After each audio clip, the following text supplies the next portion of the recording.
In the little town of Marigold Crossings, tucked between rolling hills and winding creeks, there was a corner where the sunlight always seemed to land just right. It was the corner of Gray Street and Willow Lane, and on that corner stood Petra's Bakery, a warm, cinnamon scented haven run by a woman named Maria, whose kindness tasted like her pastries, soft, sweet, and long lasting.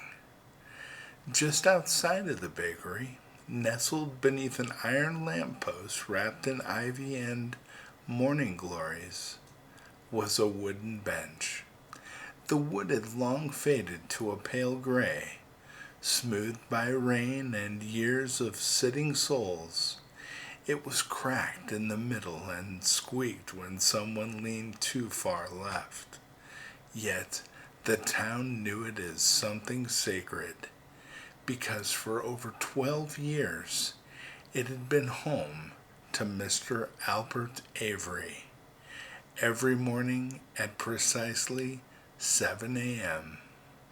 Mr. Avery was not a man who stood out. He didn't own a car. He didn't own a computer. He wore pressed but dated clothes, button-ups tucked into khakis, a green cap with a frayed brim, and loafers polished with such care they could have belonged to royalty. But what he did carry with him every day, without fail, was a small, soft-covered Bible, tucked neatly into his coat pocket and held like something both fragile and powerful. He sat on the bench, sipped hot coffee from a paper cup, and greeted every passer-by with a gentle nod and the same phrase: "Don't forget, God loves you, even when you don't feel it." It was never shouted, never forced, just offered like a piece of bread to a hungry soul.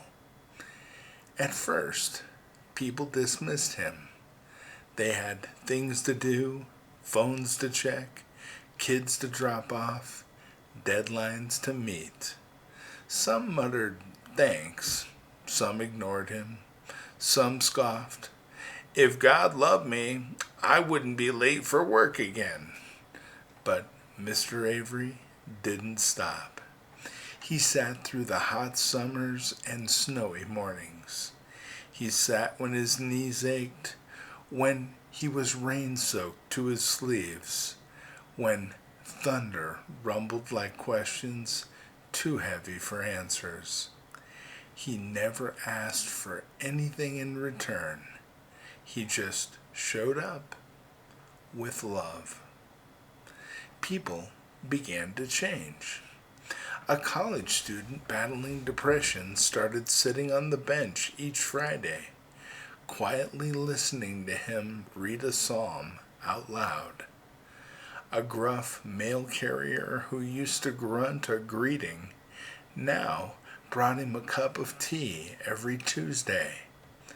A single mother, often weeping on her morning walk, once stopped and said, "Thank you for being here. I think I would have given up by now if I hadn't seen you keep coming." And Maria, the baker, became closest to him.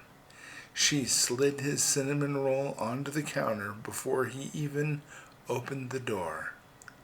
"I added a little honey today," she'd say. "Feels like honey kind of morning, doesn't it?" And Mr. Avery would chuckle and respond, "This is the day the Lord has made, Maria. Let's taste and see that it is good." And then, one October morning, he wasn't there. The bench was empty. No green cap, no Bible, no gentle greeting. Maria waited for an hour before quietly placing a cinnamon roll on the windowsill, her heart thudding with such strange heaviness. She called the apartment building above the old post office. No answer. The next day, still no sign. The cinnamon roll went uneaten. By the third day, the town felt wrong. The rhythm had broken. Something holy had gone missing. Maria and a kind neighbor, Mr. Kent, asked the landlord for a welfare check.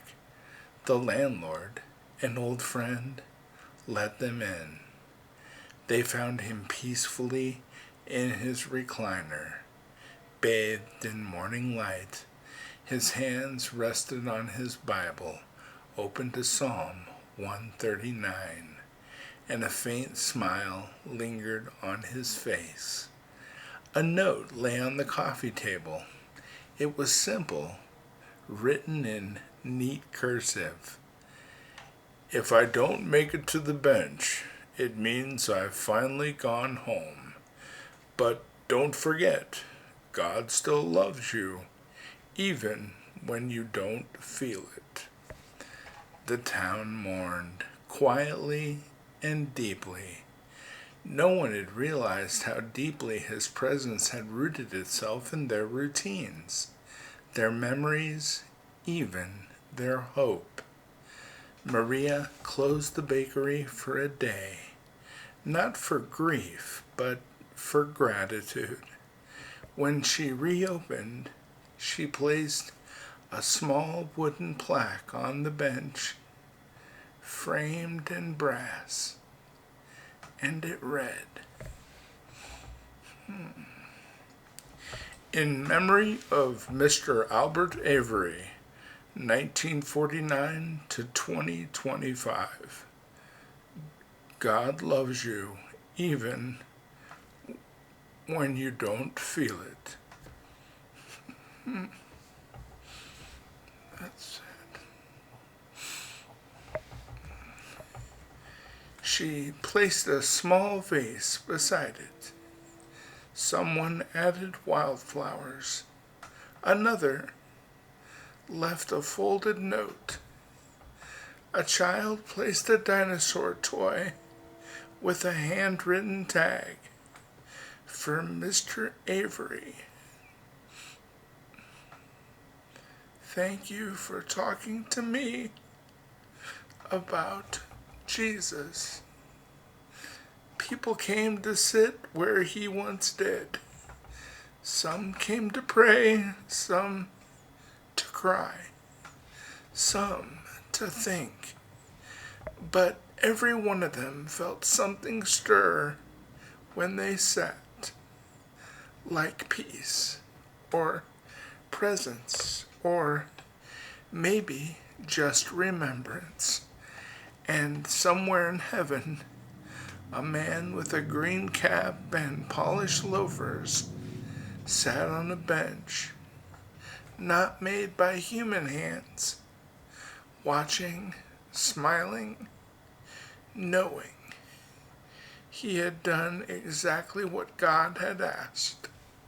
He showed up, he loved quietly, and he reminded the world that they were not forgotten. Oops. So,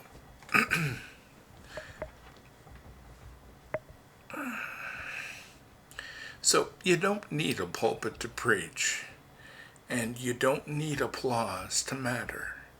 Sometimes, the most powerful ministry is found in showing up faithfully, loving consistently, and planting seeds of hope where others have only known silence. You don't have to feel God to be loved by him, but oh, how often he uses someone ordinary to remind us of the extraordinary truth. Don't forget, God loves you, even when you don't feel it. God bless you, my friends.